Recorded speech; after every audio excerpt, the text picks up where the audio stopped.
겨울 스포츠의 꽃 스키와 썰매. 이런 겨울 스포츠를 더욱 능숙하게 그리고 재미있게 즐기기 위해서 꼭 알아야 할 것이 있습니다. 바로 겨울 스포츠 속에 숨어 있는 흥미로운 과학인데요. 더 빠른 속도를 내려면 어떻게 해야 하는지, 넘어지지 않고 균형을 잘 잡으려면 어떻게 해야 하는지, 이런 고민들도 과학을 알면 해결할 수 있다고 합니다. 자, 그럼 신나는 겨울 스포츠의 세계로 한번 빠져볼까요?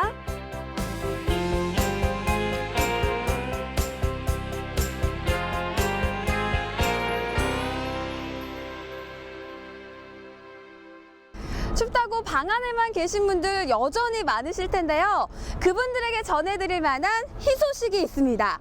이 매서운 칼바람은 물론이고요. 외부 미세먼지 걱정 없이 마음껏 뛰놀 수 있는 곳. 자, 그곳으로 저와 함께 가보시죠. 사시사철 날씨에 관계없이 겨울 레포츠를 마음껏 즐길 수 있는 실내 슬로프가 있다는 이곳. 겨울만 기다리는 스키어들에겐 그야말로 천국이 따로 없겠죠? 안녕하세요. 스키 장비 대여하러 왔어요. 네. 겨울 스포츠 마니아인 저도 보드 대신 오늘은 특별히 스키를 배워보기로 했습니다. 그런데 저에게 딱 맞는 스키 플레이트가 따로 있다고 하네요. 스키 이거 장비 빌리실 때는 자기 키, 신체에 비해서 20cm 적게 하시면 돼요. 보드는 턱까지. 키가 중요한 거네요. 네, 그렇죠. 네, 감사합니다. 각자의 신장에 따라서 적절한 스키 플레이트의 길이가 정해져 있는데요. 속도는 물론 안전까지 생각한다면 무엇보다 장비를 꼼꼼히 선택하는 게 중요하겠죠? 만반의 준비를 다했으니 이제 즐길 일만 남았습니다. 눈 위를 미끄러지듯 빠르게 활강하는 스키어들. 남녀노소 모두 스키 삼매경에 푹 빠져 있었는데요. 스키는 온몸을 이용하는 전신 운동이기 때문에 겨울철 운동이 부족한 분들에게는 더욱 안성맞춤 스포츠라고 합니다.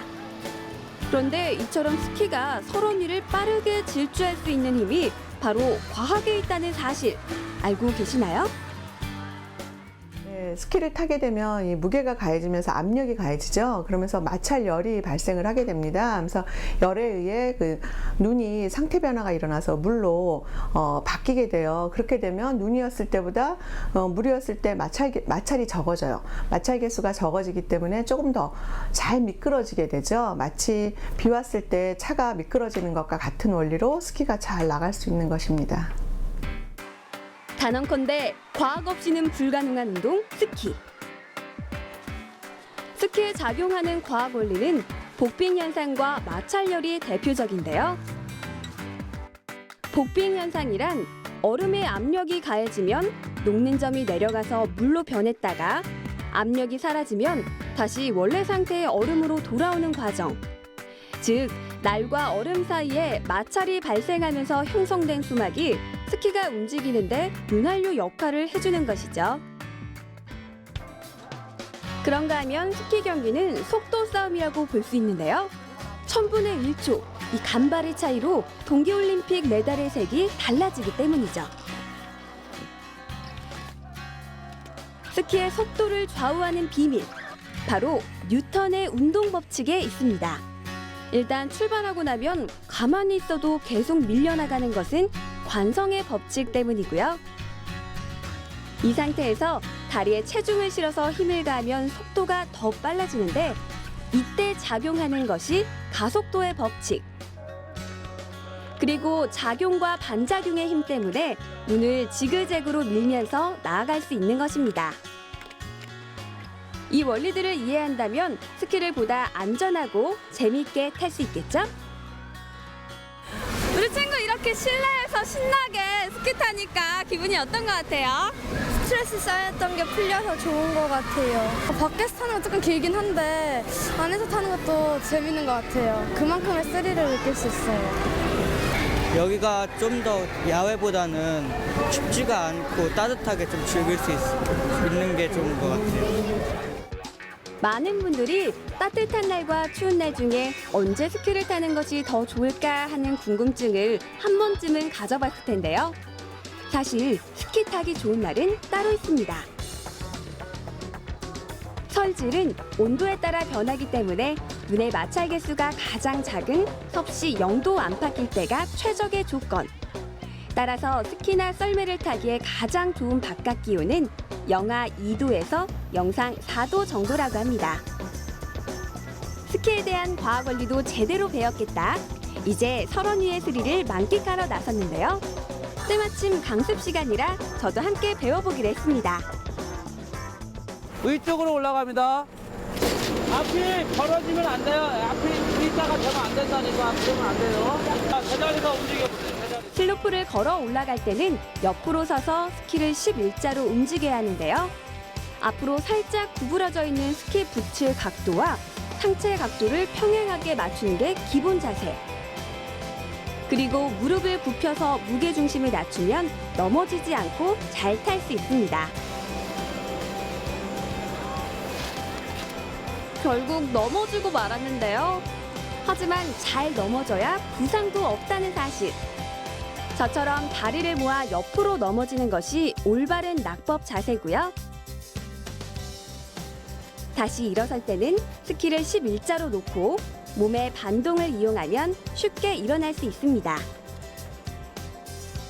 선생님, 저 같은 초보자들은요, 어떤 점에 좀 유의하면서 스키를 타야 할까요? 초보자들의 가장 중요한 포인트는 여기에서 A자를 넣었을 때 오른쪽 발과 왼쪽 발의 뒤꿈치를 서서히 벌리면서 5대5로 맞춰야 됩니다. 그리고 롱 X자와 숏 X자가 있는데 지금 초보자들은 롱 X자로 타면서 스키를 구사하는 게 가장 기초적인 방법이라고 생각합니다. 여기서 포인트가 어깨선을 똑바로 있는 상태에서 어깨를 숙인다든가 배를 움츠린다든가 그러면 초보자들이 좀 구사하기가 힘들 겁니다. 그래서 최대한 어깨를 펴고 허리도 핀 상태에서 A자를 오른쪽과 왼쪽과를 잘 맞추면서 5대5로 맞춰서 타면은 가장 쉬운 방법이라고 생각합니다. 이날 슬로프에는 저처럼 스키 초보자인 친구들이 대부분이었는데요. 제멋대로 움직이는 팔다리 때문에 애를 먹고 있는 학생들을 위해서 강사님의 특훈이 이어졌습니다. 자, 이리 오세요. 스키를 A자 형태로 만들어서 진행하고 제동하는 기술인 프루그 파렌. 이 프루그 파렌 기술은 스키 날에 대한 감각을 익히는 데 있어서 가장 기초적이면서도 최선의 방법이라고 합니다. 어떤가요? 제 자세가 좀 나아졌나요? 하얀 설원이를 쭉 미끄러질 때의 그 쾌감이란 아마 느껴보지 않은 분들은 모르실 텐데요. 상쾌하면서도 짜릿한 기분이 정말 끝내줬습니다. 이렇게 선생님께 배운 대로 스키를 타니까요, 정말 스키가 재밌는 것 같은데요. 자, 이제 스키도 원 없이 탔겠다. 겨울철 스포츠의 백미, 남녀노소 누구나 좋아하는 썰매를 타러 가볼까요?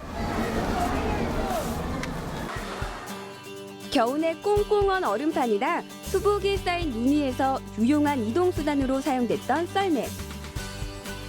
그래서 옛날에는 눈에서 타는 말이라는 뜻의 설마라고도 불렸는데요. 하지만 오늘날 썰매 타기는 누구나 쉽게 접할 수 있는 여가 활동이자 대중에게 사랑받는 스포츠이기도 하죠. 신나는 썰매에 몸을 싣고 바람을 가르며 쌩쌩 미끄러지다 보면 어느새 추위도 두려움도 잊은 채 겨울을 만끽하게 됩니다. 그런데 여기서 잠깐! 우리가 무심코 즐겨 타는 이 썰매에도 과학이 숨어 있다고 하는데요. 저희가 이제 썰매를 타게 되면 보통 뭐 언덕에서 타게 되잖아요. 다시 말해서 높이 차가 있는 곳에서 내려오면서 탄다는 거죠. 그러니까 어떤 높이에 있는 물체는 위치 에너지라는 것을 갖게 돼요. 이 위치 에너지가 내려오면서 운동 에너지로 바뀌기 때문에 그 속도가 나게 되는 것이고요. 또 하나는 그 물체의 무게가 클수록 위치 에너지가 큽니다. 그래서 내려올 때 보다 빠른 큰 속도로 바뀔 수 있는 것이죠. 그래서 이러한 위치 에너지와 그다음에 무게 이런 것들에 의해서 우리가 재미있게 썰매를 즐길 수가 있습니다. 이러한 썰매의 성질을 활용한 겨울 스포츠는 무척이나 다양합니다. 썰매의 모양이나 인원수, 그리고 추진 및 제어 방식에 따라 크게 세 종목으로 나눌 수 있는데요. 4인승과 2인승 경기로 나뉘는 봅슬레이와 썰매에 누워 내려가는 루지,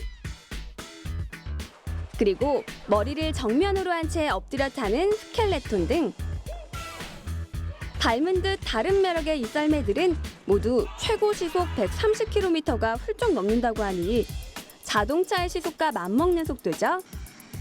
최근에는 세계 유수 기업들이 첨단 과학기술을 총동원해서 슈퍼 썰매를 제작하고 있는데요. 그런 점에서 올림픽의 썰매 경기는 극한의 스피드를 겨루는 과학 전쟁터라고 볼 수 있죠. 평소에도 썰매의 빠른 속도를 느끼고 싶으시다고요? 그렇다면 혼자 타는 것보단 둘이 함께 타는 것을 추천해드립니다. 몸을 최대한 눕혀서 공기의 저항을 줄이면 썰매의 스릴과 재미가 배가 되겠죠? 원리를 알고 타면 2배 더 재밌는 썰매. 저도 정말 시간 가는 줄 모르고 열심히 탔습니다. 어머니 이렇게 아이와 함께 실내에서 눈썰매 즐겨보시니까 어떠세요? 네, 집에서도 가깝고 실내 안에 있어서 춥지도 않고 너무 재밌게 놀고 있는 것 같아요.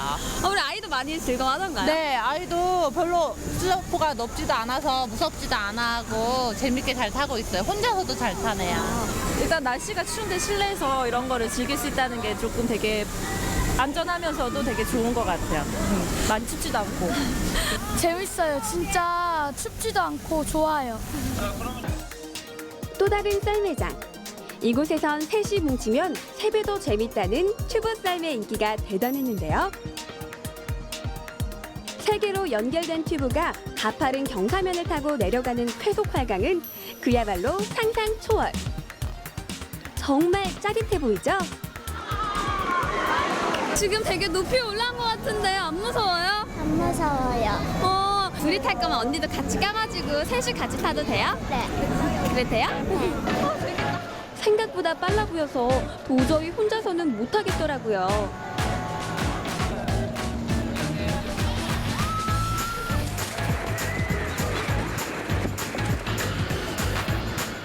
정말 눈 깜짝할 사이에 내려왔는데요. 아니 어린 친구들이 어찌나 잘 타던지 나중에 커서 썰매 국가대표 선수를 해도 손색 없을 정도의 강심장들이었습니다. 엄청 빠른 속도로 이 튜브 썰매 타고 내려오던데 무섭지 않았어요? 안 무서웠어요. 일단은 예상 외로 너무 빨라요. 같이 어울릴 수도 있고 친구들과 더 친하게 지낼 수 있어서 좋았어요. 재미는 물론 즐거운 추억까지 선사해준 스키와 썰매 체험. 실컷 웃고 즐기다 보니 어느새 하루가 저물었는데요. 건강한 겨울을 나기 위한 최고의 보약은 바로 신나는 운동이었다는 것을 생생하게 느낀 하루였습니다. 가만히 있기만 해도 소름이 돋는 차디찬 겨울이지만요. 이 스릴 만점 레포츠를 즐기다 보면 한겨울의 추위도 까맣게 잊게 되는 것 같은데요. 뻔한 여행 레파토리에 질리신 분들 혹은 이 겨울의 끝자락까지 매서운 추위 때문에 밖에 못 나가는 분들이라면 아찔한 겨울 레포츠로 누구보다 뜨거운 겨울 보내보시는 건 어떨까요?